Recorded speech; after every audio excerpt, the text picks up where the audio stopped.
Simpanan Guruku Novel App 11 dipertemukan. Ekspresi wajah Pak Sancaka yang terlihat biasa saja ketika mengatakan kalau wanita yang kemarin bersamanya Zahra istrinya, membuatku merasa kesal dengan lelaki yang berada di sampingku. Bagaimana bisa ia terlihat santai dan tenang ketika mengatakan hal tersebut padaku? Apa ia tidak peduli denganku atau saat ini ia hanya ingin mempermainkanku saja? Sungguh kesabaranku sudah habis dan amarah yang kupendam sedari tadi tidak bisa aku tahan-tahan lagi. Rasanya sudah berada di puncak kemarahan. Bisa-bisanya kamu mempermainkanku, dan setenang itu mengatakan Zahra, istrimu, kataku berteriak menatap Pak Sancaka yang sedari tadi mengepalkan kedua tangannya menatap gordeng yang bergoyang tertiup angin. Apa yang harus ku katakan? Bukankah kamu sendiri yang memintanya? Pak Sancaka masih memandang ke depan. Aku sangat kesal dengan jawaban Pak Sancaka tersebut. Cih, ketusku mengalihkan pandangan ke depan kembali menerawang kilatan petir dari balik gordeng. Aku sangat menyesal melakukan itu padamu. Aku benar-benar bodoh mempercayaimu. Kukira kamu guru yang baik, ternyata bajingan. Kesalku yang sudah tidak bisa ku tahan lagi. Pak Sancaka mengalihkan pandangannya padaku. Aku sangat mencintaimu dan kamu harus percaya itu. Maaf jika aku telah membohongimu. Semua ini kulakukan agar kamu mau menerimaku. Terdengar kata-katanya seperti beralasan.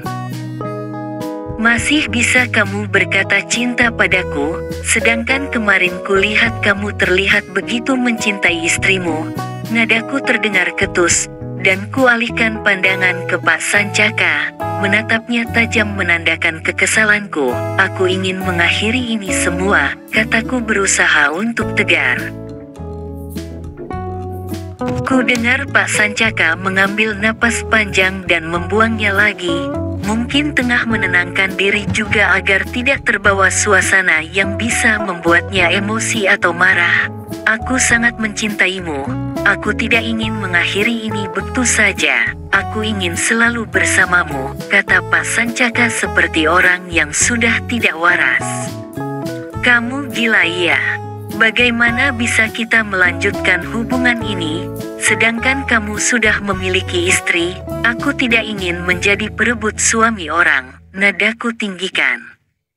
Kulihat mata Pak Sancaka memerah seperti ingin marah namun terlihat air yang ingin jatuh dari kelopak matanya. Suara halilintar di malam itu masih terdengar santer dan kilatannya masih menyambar-nyambar. Begitu pula suara hujan yang memecah keheningan di antara kami yang saling terdiam dengan ketegangan yang menyelimuti. Besok, aku akan pindah dari rumah ini, kataku memberitahu Pak Sancaka dan berusaha tenang ketika mengatakannya. Pak Sancaka mengalihkan pandangannya padaku, menatapku dengan tajam, terlihat juga mimik mukanya menegang. Tetaplah di sini.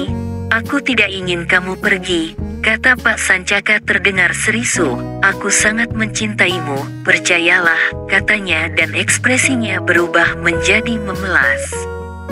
Berhenti berkata cinta padaku, katakan saja pada istrimu, nadaku tinggikan dan kupelototkan mata ke arahnya. Napasku naik turun tidak beraturan.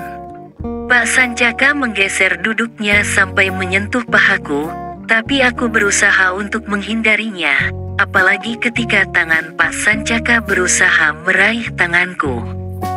Menjauhlah, kataku sambil mendorong Pak Sancaka.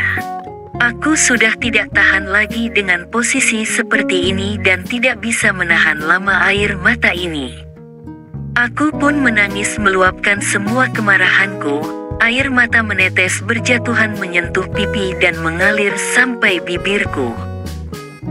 Pak Sancaka terus memaksa memelukku meski beberapa kali aku berusaha menghindarinya, namun tenagaku yang tidak seberapa sehingga Pak Sancaka dapat mendekap tubuhku. Kini aku hanya menangis dan pasrah di pelukannya meluapkan seluruh amarahku, dan beberapa kali juga aku mekul bahu Pak Sancaka. Kurasakan Pak Sancaka mencium kepalaku dan mengusap rambutku lembut. Aku sangat mencintaimu. Aku tidak ingin kehilanganmu. Tetaplah di sini bersamaku, kata Pak Sancaka terdengar lembut. Aku tidak bisa menjawab apa yang dikatakan Pak Sancaka. Yang aku bisa saat ini hanya menangis di pelukannya. Aku minta maaf atas semua ini. Sungguh aku sangat merasa bersalah telah membohongimu, tapi aku tidak pernah berbohong atas rasa cintaku padamu. Mendengar beberapa kali Pak Sancaka mengatakan cinta padaku, lama-kelamaan hatiku mulai luluh karena ucapannya. Meski tidak 100% mempercayainya, tapi tidak aku pungkiri juga kalau aku sangat mencintainya. Aku juga tidak ingin mengakhirinya begitu saja, apalagi Pak Sancaka sudah merebut kesucianku. Meski aku juga tahu resiko dari melanjutkan hubungan ini begitu berat. Menengadahkan kepala, menatap Pak Sancaka yang terlihat menegang, aku berkata padanya pelan dan berusaha tegas, "Jika benar-benar mencintaiku, izinkan aku menginap di rumahmu bersama Zahra istrimu. 1 malam saja," kataku meminta dan ingin kulihat keseriusan Pak Sancaka atas cintanya padaku. Kulihat wajah Pak Sancaka menegang dan terlihat kaget dengan permintaanku. Kembali Pak Sancaka menarik napas lalu membuangnya dan kulihat ia juga memejamkan mata beberapa saat. "Besok malam, aku jemput kamu untuk menginap di rumahku," katanya berusaha untuk tenang. Terlihat dari gerak-geriknya yang sengaja dibuat-buat. Terlihat wajah Pak Sancaka seperti tidak tenang dan terlihat menegang. Mungkin ia tengah khawatir atau tengah memikirkan suatu rencana, entahlah. Aku hanya ingin tahu sanggupkah ia dengan tantanganku membuktikan cintanya. Asteris. Sepulang sekolah, kubaringkan tubuh di atas ranjang dan kubuka HP. Terdapat beberapa pesan WhatsApp masuk, salah satunya dari Pak Sancaka. Kubuka pesan darinya terlebih dahulu. Isi pesannya, "Maaf malam ini aku tidak bisa menjemputmu. Tapi sudah kupesankan taksi online untuk menjemputmu jam 7. Sekali lagi aku minta maaf." Aku tidak membalas pesan tersebut dan kuletakkan saja HP di samping bantal sambil memasang wajah kesal. Iya, aku sangat kesal dengan pesan tersebut, karena hal ini seperti menunjukkan ketidakseriusan Pak Sancaka mengajakku menginap di rumahnya. Kututup mata dan berusaha untuk tidur menenangkan pikiranku sejenak. Asteris.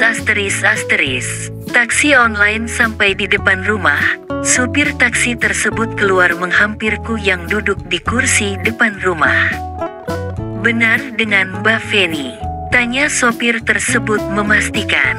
"Iya, aku Feni," jawabku singkat.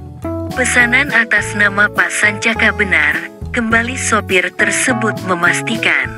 Aku membenarkan sepatu selop lalu berdiri sambil berkata, "Iya benar," kataku singkat. "Mari Mbak." Sopir tersebut membiarkan aku berjalan di depan.